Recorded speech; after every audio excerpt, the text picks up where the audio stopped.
Hello friends, स्वागत है आप सभी लोगों का हमारे चैनल कुकिंग स्टडी में। मैं कुमार बेस्ट।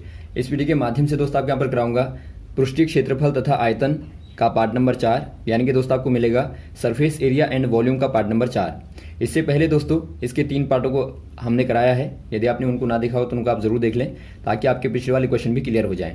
तो आज हम बात करेंगे पार्ट नंबर 4 में दोस्तों लंबवृत्तीय बेलन के बारे में, इसके क्षेत्रफल के बारे में, और साथ में दोस्तों आपको इसका एग्जाम्पल भी कराएंगे ताकि आप आराम से क्वेश्चन को कर पाएं। तो शुरू करते हैं। आराम से आप कॉपी और पेन निकाल लेंगे, जो भी यहाँ पर आपको फॉर्मूले मिलेंगे आराम से उनको आप नोट करेंगे। तो शुरू करते हैं दोस्तों पार्ट नंबर 4 को। देखिए दोस्तों, पहले समझना पड़ेगा आपको जो बेलन होता है, बेलन होता क्या है, उसके बाद में इनके फॉर्मूला की बात करेंगे। आप देखिए कोई भी फॉर्मूला होगा दोस्तों उसको आप रटेंगे नहीं, उसको आप पहले आराम से देखेंगे, उसके फिगर को देखेंगे और फिर आराम से उसको आप निकाल लेंगे। इससे पहले वाले भाग में दोस्तों आपने देखा था जो घन होता है या फिर जो घनाभ होता है कैसे बनते हैं दोस्तों। यदि आपके पास में आयताकार प्लेटें हैं दोस्तों, इनको आप एक के ऊपर एक रखते जाएंगे, इस प्रकार से आप रखते जाएंगे तो क्या मिलेगा दोस्तों आपको एक प्रकार से क्या मिलता है, एक प्रकार का दोस्तों घनाभ मिलता है। जहाँ पर आप देखते हैं एक लंबाई होती है, एक चौड़ाई होती है और एक आपके पास में ऊंचाई होती है।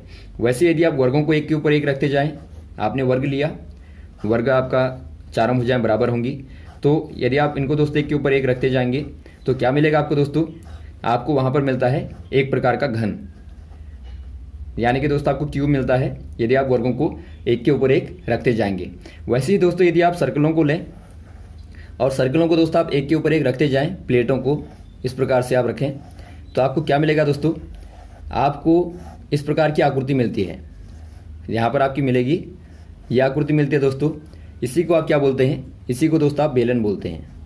तो बेलन कहने का मतलब क्या है दोस्तों, या फिर आप लंबवृत्तीय बेलन कहते हैं। लंबवृत्तीय बेलन कहने का मतलब है आधार का पृष्ठ होता है दोस्तों, जो आधार का जो पृष्ठ होगा वो कैसा होगा दोस्तों, वो सर्कुलर होगा, यानी कि दोस्तों वृत्ताकार होगा। तो यहाँ पर आप देखते हैं यहाँ पर आपका सर्कुल होगा, यहाँ भी दोस्तों आपका सर्किल होगा, और जहाँ भी दोस्तों आप काटेंगे तो आपको क्या मिलेगा, एक प्रकार से आपको सर्किल मिलेगा। तो यहाँ पर आप देखते हैं दोस्तों लगातार आप सर्कुलों को मिलाते जाएं तो आपके पास में एक प्रकार का लंबवृत्तीय बेलन प्राप्त होता है। अब बात करते हैं दोस्तों कैसे आप एक बेलन का क्षेत्रफल ज्ञात करते हैं।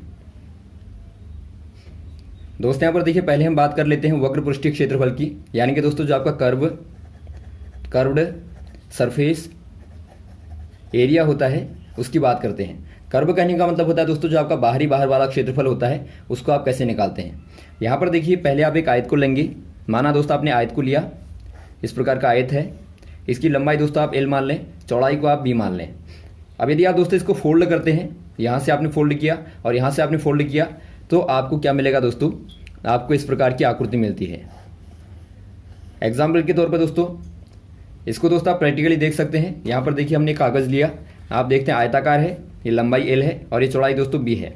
यदि आप इसको आराम से यहाँ से पकड़ें दोस्तों और फोल्ड कर दें तो आप क्या देखते हैं, आपके पास में दोस्तों एक प्रकार से क्या मिला, आपको दोस्तों एक प्रकार से होलो सिलेंडर मिलता है, यानी कि खोखला दोस्तों आपको बेलन मिलता है। तो यहाँ पर से आप कहेंगे दोस्तों आपने एक आयताकार शीट को लिया, ये दोस्तों आपके पास में क्या है, आयताकार एक शीट है, और यहाँ पर आपने दोस्तों मोड़ा तो आपको क्या मिला, खोखला बेलन प्राप्त होता है, यानी कि दोस्तों आपने एक प्रकार से बेलन को बना दिया। अब यहाँ पर आप देखते हैं दोस्तों जो आपके पास में लंबाई थी, जो आयत की लंबाई थी दोस्तों वो काहे में कन्वर्ट होगी, वो आपका दोस्तों सर्कल में कन्वर्ट होगी। तो यहाँ पर आप कहेंगे जो लंबाई है, लंबाई L बराबर क्या हो गया दोस्तों, नीचे की वृत्त की दोस्तों क्या हो जाएगा, वृत्त की लंबाई। वृत्त की लंबाई जो होती है दोस्तों क्या होती है, वृत्त की लंबाई क्या होती है दोस्तों, यदि आपके पास में कोई सर्कल है, आपने यदि सर्कल को आप बनाएं तो आपको लंबाई जो पूछी जाती है दोस्तों बाहर की, इसको आप क्या बोलते हैं, इसको दोस्तों आप बोलते हैं परिधि, इसको आप परिधि बोल लेते हैं। माना दोस्तों वृत्त की त्रिज्या को आप R मान लें, यहाँ पे त्रिज्या को यदि आप R मान लें स्मॉल का, तो आपके पास में जो परिधि होती है दोस्तों, परिधि का क्या फॉर्मूला होता है, परिधि का फॉर्मूला होता है 2πr। यहाँ पर आप ध्यान देंगे पाई का मान क्या होता है दोस्तों, पाई का मान होता है 22/7, या फिर आप लेते हैं दोस्तों 3.14। ये दोस्तों एक प्रकार से अपरमेय संख्या होती है, इसके बारे में आपको हमने बताया है। पाई जो होती है दोस्तों अपरमेय संख्या होती है। तो ये जो आपके मान होते हैं दोस्तों पाई के, ये आपके लगभग अप्रोक्सीमेशन में होते हैं, यानी कि दोस्तों आपके लगभग माने जाते हैं। तो इन्हीं को दोस्तों आप रखेंगे, जब आपको पूछा जाएगा तो आराम से दोस्तों 22/7 या फिर आप 3.14 को रखेंगे। अब यहाँ पर देखिए दोस्तों जो लंबाई थी दोस्तों काहे में कन्वर्ट होगी, वो आपकी सर्कल की परिधि में कन्वर्ट होगी, यानी कि जो लंबाई थी आयत की वो दोस्तों वृत्त की परिधि में बदल जाती है। और वैसे ही दोस्तों आप देखते हैं जो यहाँ पर चौड़ाई थी, जो चौड़ाई है वो काहे में बदल जाती है दोस्तों, वो बेलन के ऊंचाई में बदल जाती है। आप ध्यान देंगे बेलन में क्या होता है दोस्तों, बेलन में एक त्रिज्या होती है और एक ऊंचाई होती है। तो यहाँ पर आप देखते हैं जो चौड़ाई है दोस्तों, चौड़ाई काहे में कन्वर्ट हो गई, चौड़ाई बराबर आपका बेलन की ऊंचाई, बेलन की ऊंचाई यहाँ पर हो जाएगी, इसको आप दोस्तों एच कहते हैं। अब यहाँ पर देखिए दोस्तों आपको क्षेत्रफल निकालना है। क्षेत्रफल बराबर क्या होता है दोस्तों, जो क्षेत्रफल इस कागज़ का होगा वही दोस्तों इस बेलन का भी होगा, क्योंकि आप देखते हैं इसी कागज़ से आपने बनाया इसको। तो यहाँ पर देखिए आयत का जो क्षेत्रफल होगा दोस्तों वो इस बेलन के बराबर होगा। यदि आप आयत का, आपको मालूम है आयत का क्षेत्रफल क्या होता है, लंबाई गुणा चौड़ाई होता है। तो यहाँ से आप देखते हैं दोस्तों लंबाई क्या है, लंबाई आपने देखा 2πr है। यदि आप दोस्तों बेलन के लिए देखें, जो लंबाई है, लंबाई बराबर दोस्तों आपका 2πr है, यानी कि परिधि है, और गुणा दोस्तों चौड़ाई जो है, जो बेलन के लिए यहाँ पर है, वो दोस्तों आपकी ऊंचाई में कन्वर्ट हो जाती है। तो यहाँ पर आप h कर देते हैं। तो क्या मिला दोस्तों आपको, 2πrh। तो यहाँ से आप इसको नोट कर लेंगे। और यहाँ से आपने ये भी देखा दोस्तों कि आप बिना किसी फॉर्मूले को याद किए आराम से निकाल पाते हैं। तो यहाँ से दोस्तों आप एक आयत के माध्यम से बेलन का क्षेत्रफल निकालते हैं, और यदि आप इस मेथड से देखेंगे तो आपको दोस्तों हमेशा ही याद रहेगा। तो इसको आप नोट कर लेंगे। ये दोस्तों आपका केवल क्या है, वक्र है, केवल आपका दोस्तों वक्र पृष्ठीय क्षेत्रफल है, यानी कि आपका कर्व्ड सरफेस एरिया होता है। ऐसा क्यों होता है दोस्तों, आप देखते हैं आपके पास में जो बेलन है वो दोस्तों आपका खोखला है, यानी कि यहाँ पर ऊपर से नीचे से दोस्तों आपका ढका नहीं है, तो आप इसको खोखला बोलते हैं। तो यहाँ पर केवल आपका दोस्तों 2πrh आएगा। अब बात करते हैं जो आपका संपूर्ण पृष्ठीय क्षेत्रफल होता है उसको आप कैसे निकालते हैं। अब दोस्तों बात करते हैं बेलन का संपूर्ण पृष्ठीय क्षेत्रफल, यानी कि दोस्तों total surface area of cylinder. यहाँ पर देखिए दोस्तों आपने यहाँ पर देखा था, ये आपके पास में खोखला बेलन था। यदि दोस्तों आप बेलन को ऊपर से ढक्कन लगा दें, यानी कि आप सर्कुलर यहाँ पर ऊपर से ढक्कन लें दोस्तों और इसको ढक दें, और वैसे आप नीचे से भी दोस्तों ढक दें, तो आपको क्या मिलेगा, आपको एक प्रकार से चारों तरफ से बंद हुआ एक प्रकार का बेलन मिलेगा। और इसी को दोस्तों आप क्या बोलते हैं, इसको दोस्तों आप बेलन का संपूर्ण पृष्ठ बोलते हैं। यानी कि दोस्तों आपने क्या देखा, पहले आपने यहाँ पर खोखला बेलन लिया, जो कि आपने पिछला वाला फॉर्मूला पढ़ा था। ये आपका दोस्तों खोखला बेलन है, खोखला है। यदि आप दोस्तों एक प्लेट यहाँ पर जोड़ दें और एक प्लेट दोस्तों आप यहाँ पर जोड़ दें, यहाँ पर जोड़ दें, तो क्या मिलेगा दोस्तों आपको एक प्रकार से नया बेलन मिलेगा, जहाँ पर दोस्तों ये ऊपर और नीचे से ढका रहेगा। तो इसको आप बोलते हैं संपूर्ण, तो इसका बोलते हैं दोस्तों संपूर्ण पृष्ठ। यानी कि यहाँ पर आप देखते हैं आपने ऊपर और नीचे से दोनों तरफ से इसको ढक दिया है। तो ये आपका बनेगा संपूर्ण पृष्ठीय क्षेत्रफल वाला, ये आपका संपूर्ण पृष्ठीय क्षेत्रफल को देगा दोस्तों। अब यहाँ पर देखिए, माना आपने त्रिज्या r मानी थी और ऊंचाई को h माना था, और यहाँ पर दोस्तों आप क्या मानेंगे, त्रिज्या क्या होगी दोस्तों, चूंकि आपको ढक्कन लगाना है और इसके बिल्कुल बराबर होना चाहिए। तो जो त्रिज्या दोस्तों यहाँ पर होगी वही त्रिज्या आपको सर्कल की यहाँ पर भी लेनी पड़ेगी, यानी कि इनको आप r कर देंगे, ये भी आपका r हो जाएगा। अब देखिए दोस्तों, यदि आप बात करते हैं संपूर्ण पृष्ठीय क्षेत्रफल की, यानी कि इस वाले सिलेंडर के दोस्तों क्षेत्रफल की बात करते हैं, एरिया की बात करते हैं, तो यहाँ पर क्या आएगा, एक आपके पास में दोस्तों होलो सिलेंडर आएगा, यानी कि खोखला बेलन आएगा, और आपके पास में दो सर्कल आएंगे। तो आप क्या करेंगे, संपूर्ण जो पृष्ठीय क्षेत्रफल होगा दोस्तों वो क्या हो जाएगा, बराबर खोखला बेलन, खोखले बेलन का क्षेत्रफल, और प्लस आपका होगा दोस्तों दो वृत्तों का क्षेत्रफल। और आप जानते हैं जो सर्कल का क्षेत्रफल होता है दोस्तों क्या होता है, सर्कल का जो वृत्त का क्षेत्रफल होता है वो होता है दोस्तों आपका πr स्क्वायर होता है। वहाँ पर आपने परिधि देखा दोस्तों आपका 2πr होती है, और यदि आप क्षेत्रफल को देखें वृत्त के तो वो दोस्तों आपका πr स्क्वायर होता है। तो आपने देखा πr स्क्वायर इसका हो जाएगा और πr स्क्वायर इसका हो जाएगा। और खोखले का क्षेत्रफल क्या था दोस्तों, ये था आपका 2πrh, आपने अभी अभी निकाला है।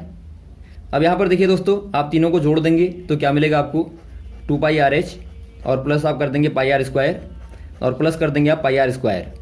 तो यहाँ से आपको मिलता है दोस्तों 2πrh और प्लस 2πr स्क्वायर।